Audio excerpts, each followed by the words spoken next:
Welcome to another Digital Anarchy tutorial. I'm Jim Tierney, and in this tutorial we're going to talk about painting away green spill when using Primatte. Now you can see that I've already got a keyed out image here. We've got a little bit of a problem though. We've got green spill around the edges of her hair. We've got some green spill here, up here, and around the back side.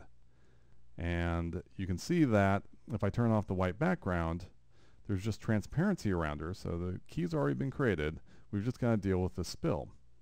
Now there's an easy way of doing this in Photoshop. Of course you can do this in Primatte as well, but every now and then the Primatte tools don't work quite as well, and it's a little bit more work than it's worth to do it within Primatte. And so we can go out into Photoshop and solve some of these problems pretty quickly.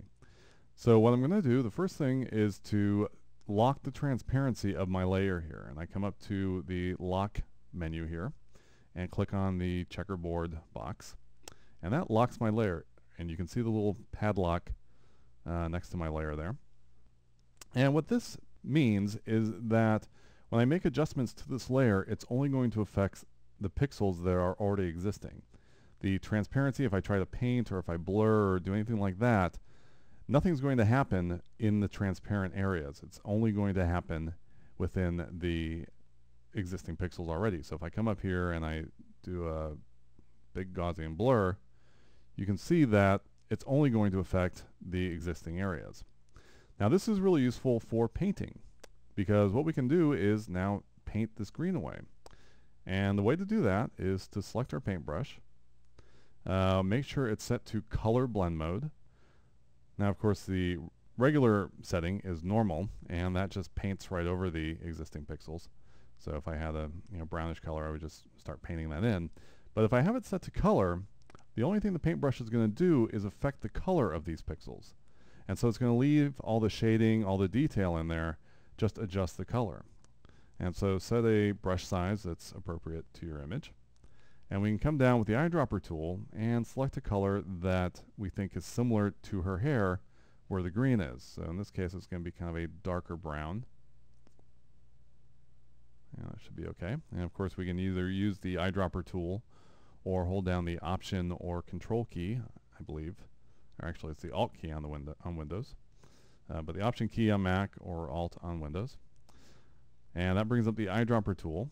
And now we can use the paintbrush to just start painting in the natural hair color. And so you can see that just takes out that green. And if we come around to the other side, we can start doing it there as well. But that's not really appropriate because this is a little bit different color. It's almost black. So we're going to undo that. Again, we're going to grab our eyedropper tool and select a color that's a little bit more similar to what's on the back edge here. And then just start going around with that and getting rid of the green there. So it's a very simple trick to dealing with spill, especially when you've got very problematic stuff that just won't go away in Primatte. Sometimes it's just better to go out of Primatte, jump into Photoshop, and just paint the spill away. And so the trick here is to lock the transparency on the layer, grab our paintbrush, and select the color blend mode. And then just select a color that's similar to the hair color where you're going to be painting, and you can just paint away that green. So hopefully this has been informative, and we have a lot more tutorials up on digitalanarchy.com. So definitely check that out, along with demos of our other products and demos of Primatte and all sorts of good stuff. So anyways, thank you for joining me, and see you next time.